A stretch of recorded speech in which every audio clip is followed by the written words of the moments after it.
Bene, eccoci insieme anche oggi. Con noi c'è Silvano Fogarollo, che è il presidente veneto e nazionale della Confartigianato Carrozzieri.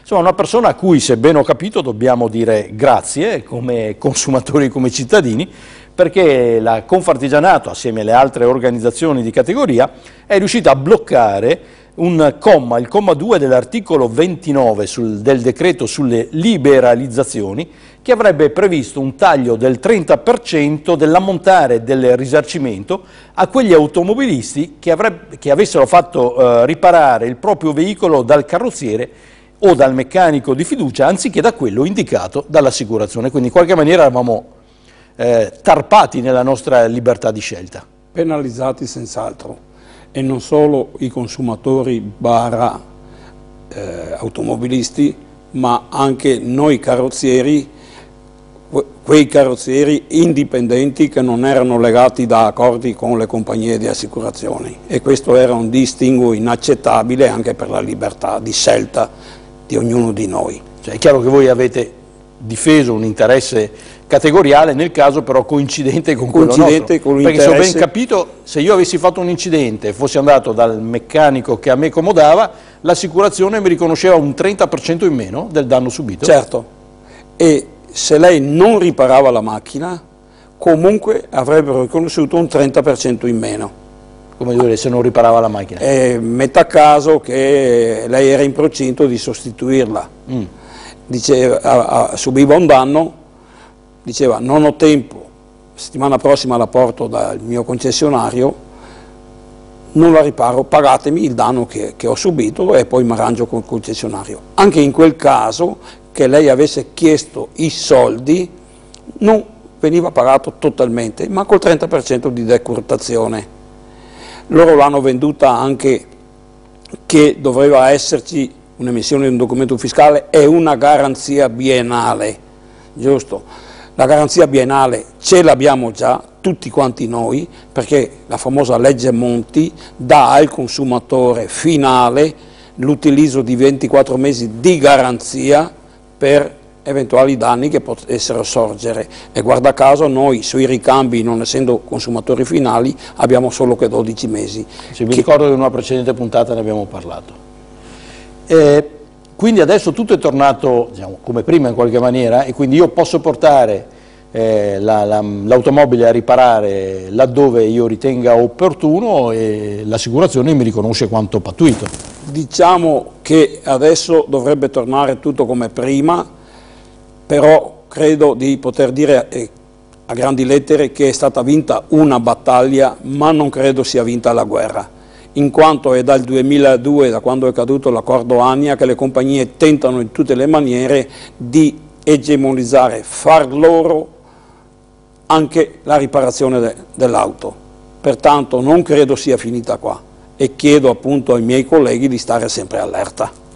Perché l'obiettivo delle compagnie, posso immaginare, sia quello di creare delle convenzioni con alcuni dei carrozzieri per avere dei prezzi agevolati, suppongo. Sì, su questo dei costi inferiori. È vero, però teniamo in considerazione il calo dei sinistri, che è dimezzato. Quando un'auto prende un bel colpo, va buttata via perché saltano tutti i salvavita, non è più riparabile.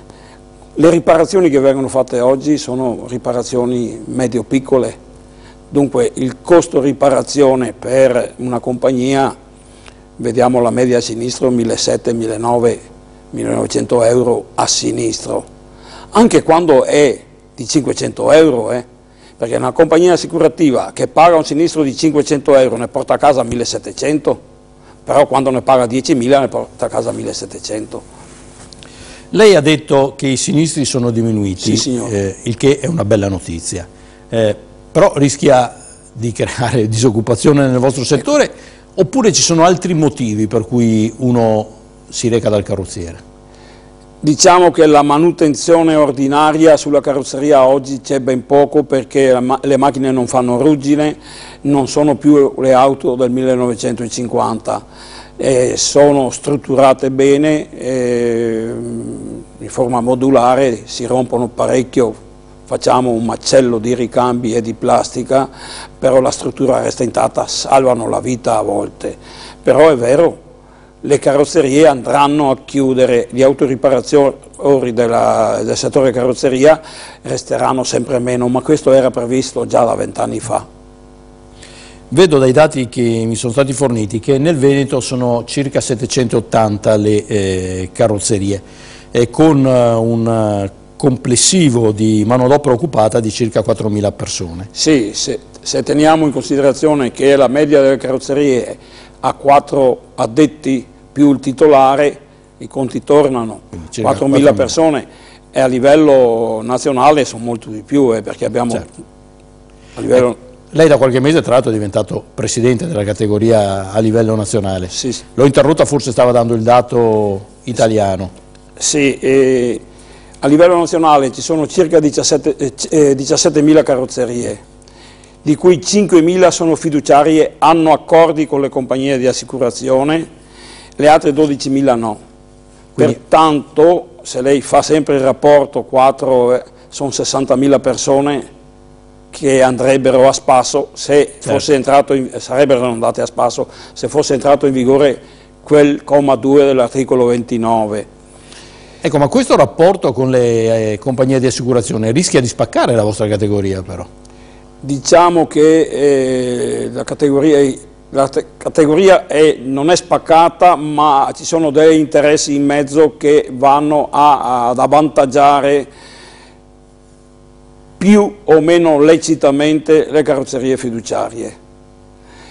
Gli altri carrozzieri che vogliono restare indipendenti per poter applicare una tariffa che credo non sia quella tariffa che mette in difficoltà la riparazione, 3-4 euro di differenza all'ora non fa un danno, però il mancato controllo sulla riparazione, perché sei fiduciario, potrebbe fare più danni.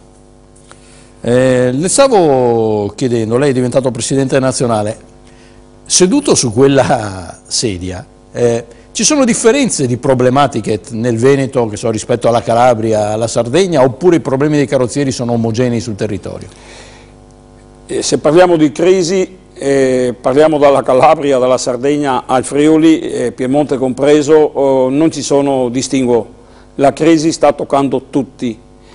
Poi se parliamo di tariffe orarie ci sono delle diversità fra il nord e il sud, comunque belle realtà, grandi realtà di carrozzerie d'auto ci sono in Campania, ci sono in Friuli, ci sono a Padova e ci sono a Torino, però il problema è il calo dei sinistri e una tariffa oraria che è la più bassa d'Europa.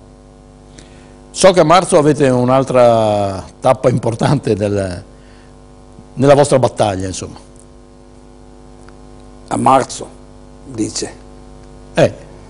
No, ho sbagliato mese? No, lei sta parlando della mediazione allora. Esatto.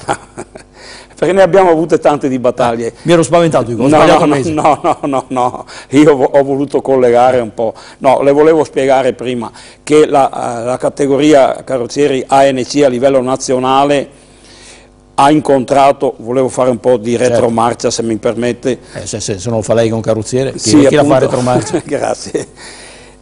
Il 7 e l'8 di febbraio sono stato a Roma,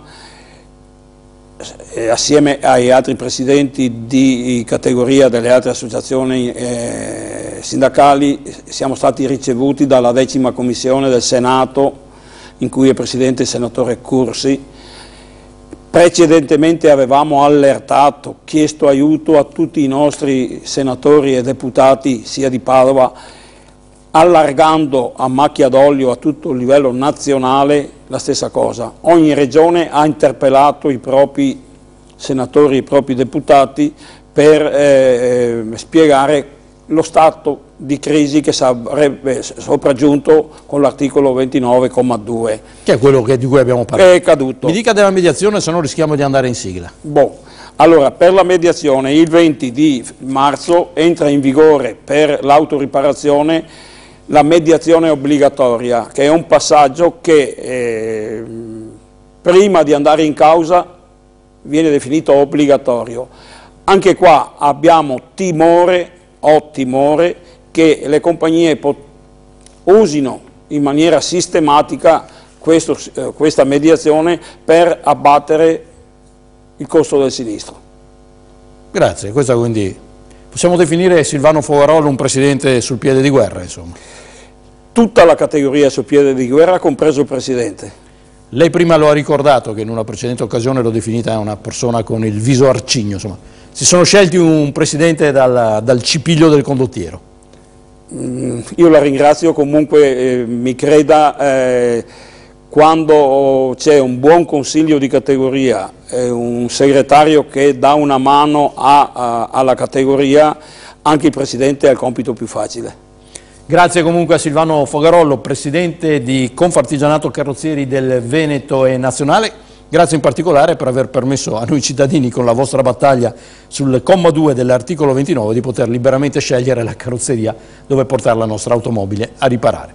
Grazie a tutti, a voi e alla prossima.